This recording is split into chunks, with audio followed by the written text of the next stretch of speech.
안녕하십니까. 부산지방법원 천종호 판사입니다. 사법연수원 26기를 수료하였고요. 보통판사 소년범의 대부라는 별명을 갖고 있습니다. 반갑습니다.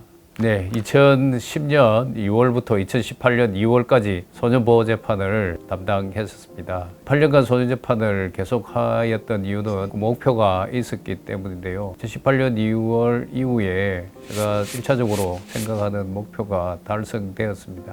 그럼에도 불구하고 여러 가지 소년재판 또는 소년 사법 정책에 있어서 개선해야 될 것이 있었기 때문에 가정법원으로 복귀하기를 원했습니다. 그러나 벌써 많은 세월이 흘러버렸고 대신에 아직도 비행청소년들을 만나면서 그들이 비행하지 않도록 여러 가지 활동을 하고 있습니다.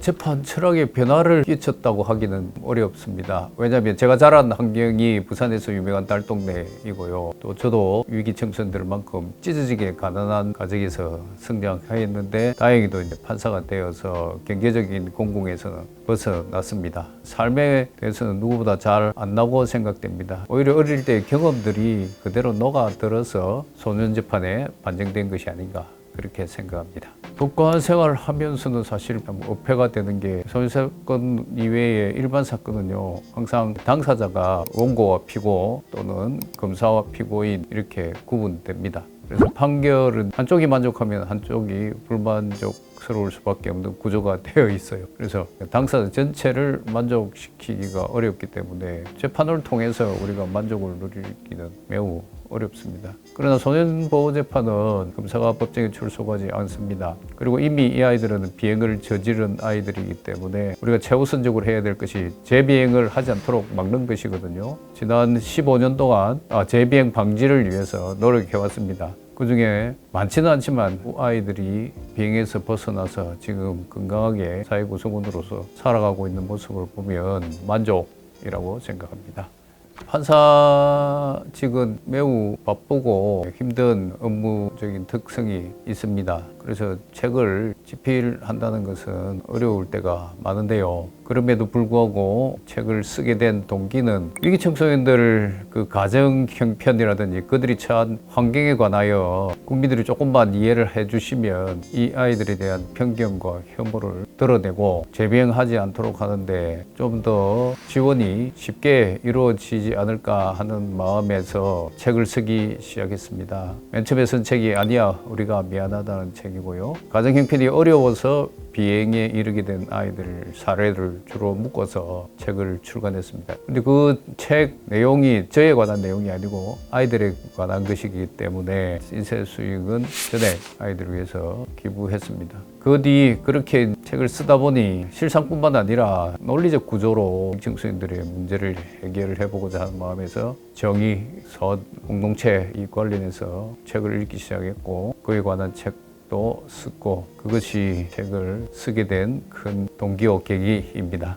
그들의 경제적 공공 환경 문제, 친구 문제, 사회적으로 비난을 받는 문제 이런 점에 초점을 두고 더 나아가서는 어머니 없는 아이들 그런 아이들의 그 마음의 상태를 알리고자 그 책을 썼습니다. 두 번째 책은 이 아이들에게도 아버지가 필요합니다 라는 제목으로 아버지 부재가 위기 청소년들에게 어떤 영향을 미치는지를 분석하고 사례를 모으고 그와 관련된 문서적도 읽고 해서 만든 책입니다. 세 번째 책은 호통판사의 천종호의 변명인데요. 이 책은 실상의 문제가 아니라 정의의 차원에서 비행청소년 문제를 접근했으면 하는 바람에서 쓰게 되었습니다. 많은 분들이 비행청소년들에 대해서 실상을 알게 되고 그들이 처한 처지가 딱하다고 생각은 하십니다만은 왜 그 아이들을 도와줘야 하느냐 이렇게 반문을 많이 하셨습니다. 단순한 감정 문제만으로는 해결이 될 수 없다는 질문이겠지요. 그래서 그에 대한 대답으로 비행청소년들에 대해서 올바른 처우를 하는 것은 단순한 자선 문제가 아니라 정의의 문제다. 이걸 밝히기 위해서 호통판사의 천종의 변명을 썼고요. 초등학생이나 중학생들도 쉽게 접할 수 있도록 하자는 취지에서 새 책에서 가장 감동적인 부분들을 엮어서 내가 만난 소년에 대하여라는 제목으로 책을 출판을 했습니다.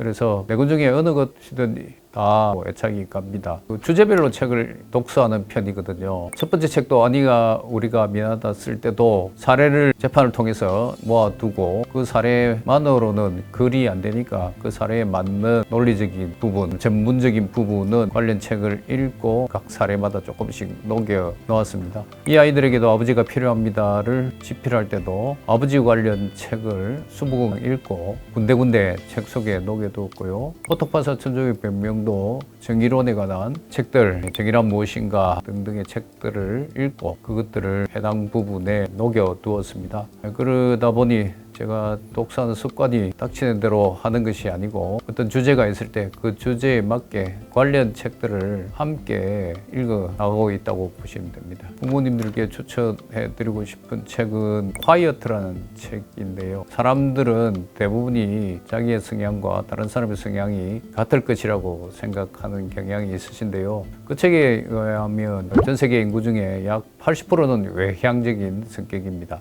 그러나 약 20%는 내향적인 성격을 가지고 있습니다. 그러다 보니 다수를 차지하는 외향적인 성격의 사람들이 사회 주류가 될 수밖에 없고 다수가 그 소수를 이해하지 못하는 경우 어려움이 발생합니다. 그래서 우리가 삶을 살아감에 있어서 상대방의 성품이 뭔지 파악을 하면 좋을 것 같고요. 그 기본 출발점이 그런 내향성, 외향성에 있고 다수가 외향적인 경우니 소수인 내향적인 사람들을 우리가 배려해야 되지 않을까 생각합니다. 친구 어머니가 운영하시는 만화방에서 만화를 보면서 그를 깨우쳤습니다. 그래서 저로서는 가정 형편과 환경상 책하고 가까운 인연은 아니었습니다. 이것은 판사가 된 이후에도 마찬가지였고요. 요즘은 옛날처럼 그렇게 많이 언론이나 방송 활동을 하지 않습니다. 그 당시에는 이 아이들을 위해서 뭔가를 해야 되겠다는 입장에서 열심히 했고 어느 정도의 목표가 이루어졌습니다. 그런데 이제 세월이 흐르다 보니 친구들과 다시 만나기 어렵게 됐고요. 그러다 보니 저에게는 이제 독서가 오히려 제 생활의 일부분이 되어서 찌질하게 가난한 살림살이에도 불구하고 여기까지 이르게 된 것은 제가 가진 꿈을 포기하지 않았기 때문이라고 생각합니다. 대학 입학할 무렵에 고시공부하기 위해서 법대를 가려고 했더니 많은 분들이 서울대 법대생도 합격하지 못하는 네가 어떻게 갈 거냐고 그만두라고 하셨는데요. 그럼에도 불구하고 저는 어릴 적 꿈을 이루어야 되겠다는 마음에 법대를 갖고 늦었지만 판사가 되었습니다. 그래서 저의 좌우명이 계속이 힘이다입니다. 계속하는 사람은 모자란 능력을 극복할 수가 있다고 생각합니다. 그동안 저의 좌표가 저에게 삶의 길이 되었고 어느 정도 결과를 내어주셔서 고맙기도 합니다. 그러니 여러분들도 선택의 기로에서 있으시다면 여러분들이 계속해 온 것을 그대로 한 번 더 시도해 보시는 것이 어떨까. 그것이 여러분들의 삶에 나중에 큰 결과로 보답을 받게 해줄 것입니다.